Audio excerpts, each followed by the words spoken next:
בקבוצה לא יכולנו להגיע לאינסופית. השטח היה מוצף ומלא בוץ, פשוט עמדנו, הסתכלנו ולא נכנסנו כדי לא להתחיל כולנו להחליק בבוץ ולצאת שאיפה. אז פשוט היה בלתי נסבל כזה. רק שתבינו שאפשר, זה יכול להיות עוד יותר מלא במים מה שאנחנו רואים עכשיו, עכשיו יש הרבה.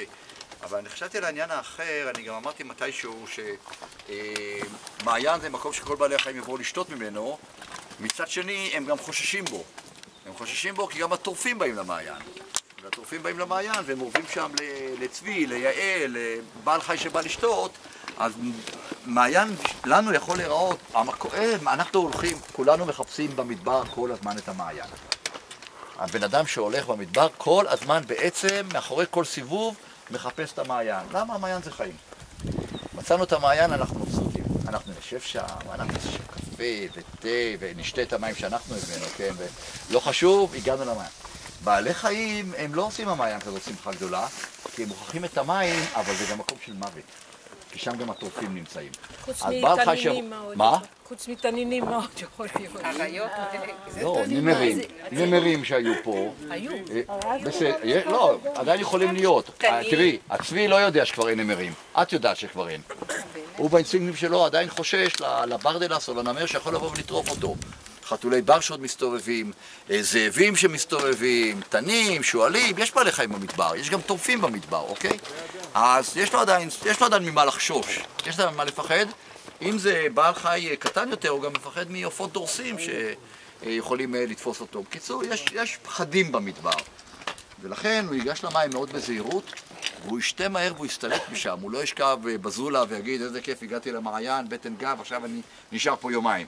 הוא יבוא לשתות או בבוקר או בערב וילך. אני אומר את זה בהקשר הזה שברגע שיורדים גשמים ורחוק מהמעיין, מרחק של 2, 3, 5 קילומטר, יש פה גבי מים בהרים, בכל מקום שיש איזשהו כיס סלע והוא מתמלא מים, בעלי החיים יעדיפו לשתות פה.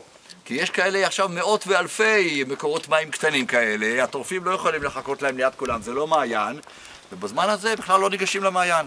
כולם הסתובבו פה בגבים העליונים האלה וישתו כאן במדבר הגבוה.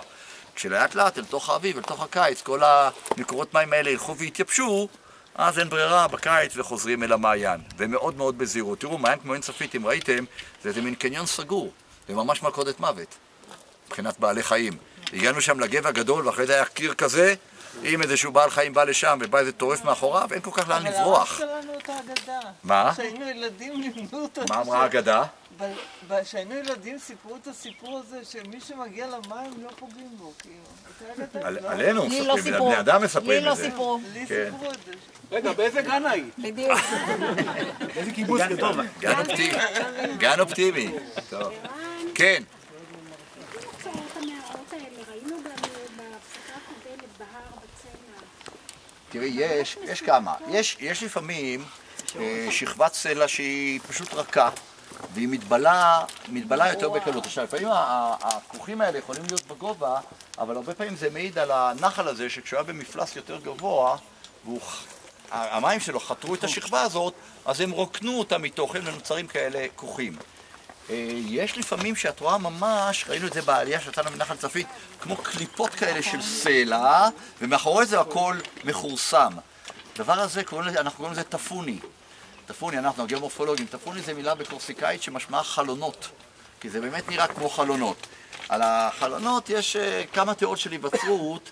התיאוריה האחרונה מבית המדרש של מחקרי הגיאומורפולוגיה של קמברידג' מדבר על חיידקים כחוליים, פעם קראו לזה עצות כחוליות, היום קוראים לזה חיידקים כחוליים, שיושבים במושבות מתחת לפני הסלע, והם מוצצים מינרלים מהסלע, ולאט לאט הם ככה מתחכים אותו, הופכים אותו כזה לפודרתי, ואחרי זה יבואו המים והרוח וינקו את זה. עכשיו, למה השכבה החיצונית נשארת?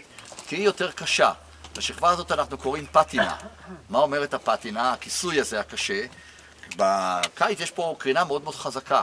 והקרינה פוגעת בסלע והיא גורמת למולקולות מים מתוך הסלע להתאדות, כלומר לעלות אל פני השטח ומפני השטח להתאדות. עכשיו המולקולות מים האלה כשהן עולות לפני השטח הן סופחות איתם מינרלים, אם זה מנגן או ברזל, מינרלים שנמצאים בתוך הסלע. כשהן מגיעות לפני השטח המינרלים לא מתאדים.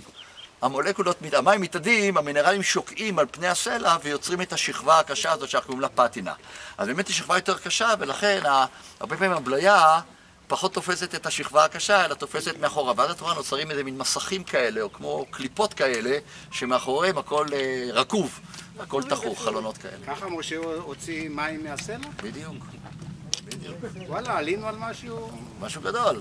מיזם. כן. אוקיי, כולם בסדר?